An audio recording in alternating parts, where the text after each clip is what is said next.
আপনার বাড়ি মারে, লরে সরে, কি খবর শৈলরে না মজা পাইতে আছে দোস্ত? কি কইল রে, কি কইছে না ভাইয়া, ইমান নিছে, এই মাত্র আপনার ইমান ট্রান্সফার হইয়া চলে গেছে, চলে গেছে। আপনার অ্যাকাউন্টে আর টাকা নাই, খোঁজেন।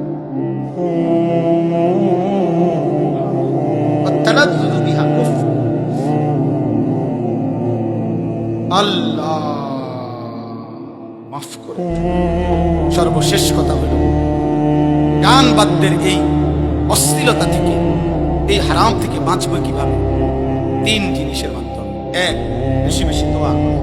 মাওলা আপনি আমারে এই হারাম গান বাদ্যের এই স্বভাব থেকে ফিরায় দেন। ইমাম হযরত আবু বকর সিদ্দিক বলছেন, আল গিনা মিজমারুশ শাইতান, গান শয়তানের বাদ্য। এরপরে হযরত ওসমান বলছেন, লা ইয়াজতামিউ কলবুন ফীহিল কুরআন ওয়াল গিনা, এক অন্তরে কোরআন এবং গান একসাথে হতে পারে না। যেই দিলে গান আছে সেই দিলে কোরআন আসবে না, যেই দিলে কোরআন আছে ইনশাআল্লাহ সেই দিলে গান আসবে না,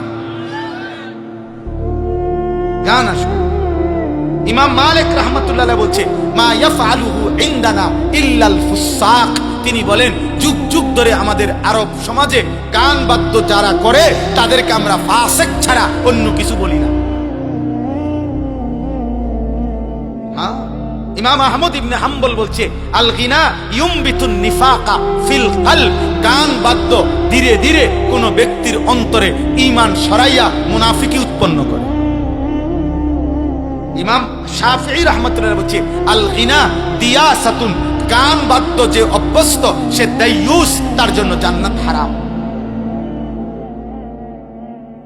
ইমামে আজম আবু হানিফা বলছে, সিমাউল আগানি ফিসকুন ওয়াত তালাজ্জুদু বিহা কুফরুন, গান শোনা প্রকাশ্য পাপ, আর গান শুননা মজা পাওয়া কুফরি। কুফরি কুফরি মজা পাওয়া বুঝেন? আপনারা জানেন একটা আশ্চর্য কথা শুনে, আমরা তাফসীরে, আমি প্রয়োজনে আমার মাদ্রাসায় চলেন, আমি আরবি তাফসীর দেখাইতে পারবো। তাফসীরে রুহুল মাআনি পৃথিবী বিখ্যাত, সমস্ত আলেমদের কাছে গ্রহণযোগ্য একটা তাফসীর হলো তাফসীরে রুহুল মাআনি।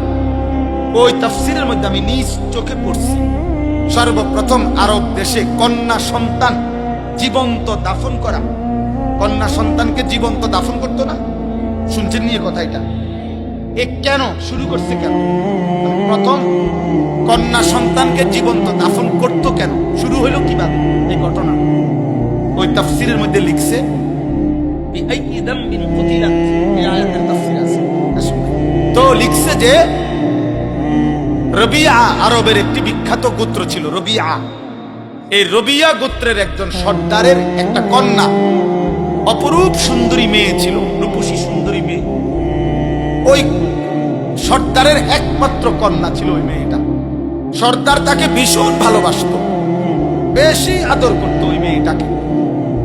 তো পার্শ্ববর্তী এক গোত্রের, আরেক গোত্রের একটা ছেলে, যুবক, এই মেয়েটার সাথে সম্পর্ক করে, হারাম সম্পর্ক করে তারে বাগায়ে নিয়ে গেছে, নিয়ে ওই গোত্রে নিছে গা, নিয়ে এখন তাকে সে বিবাহ করছে, অথবা তখনকার রেওয়াজে বিবাহ যেটাই হয়েছে জাহিলি যুগের নিয়মে বিবাহ শাদী করছে।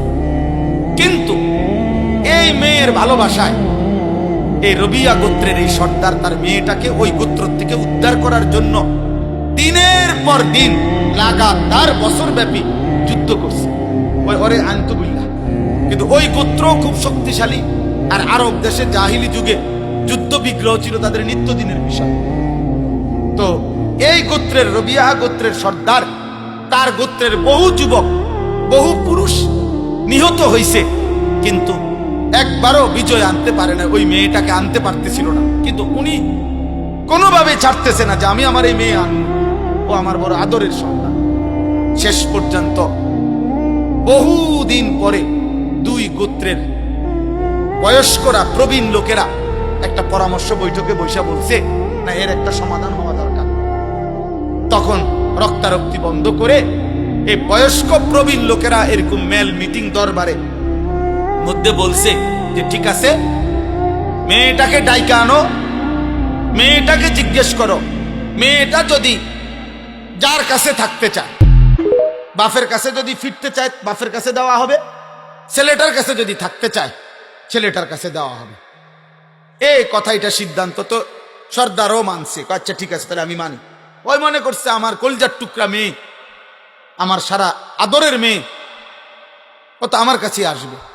কিন্তু ঘটনা চক্রে দুর্ভাগ্য হইল, ওই ছেলেটা মেয়েটাকে যখন আইসা দরবারে ওই মিটিং মেলের জিজ্ঞাসা করছে যে তুমি এখন কার কাছে যেতে চাও, এই মেয়েটা স্পষ্ট বলছে আমি ছেলেটার কাছে থাকতে চাই, আমি আমার বাবার কাছে যাব না।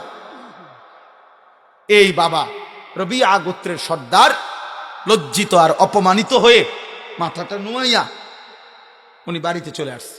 কারণ আর তো কিছু করার নাই, কারণ উনি তো মানছিল এই কথাটা, উনি তো মানছে এটা। আর মেয়েও তো পরিষ্কার মুখের সামনে বলল আমি আমার বাবার কাছে যাব না, আমি ছেলেটার কাছে থাকব। এই তখন এই লোক, এই সর্বপ্রথম আরবে এই রবিয়া গোত্রের ধরে ধরে বসে ওনারে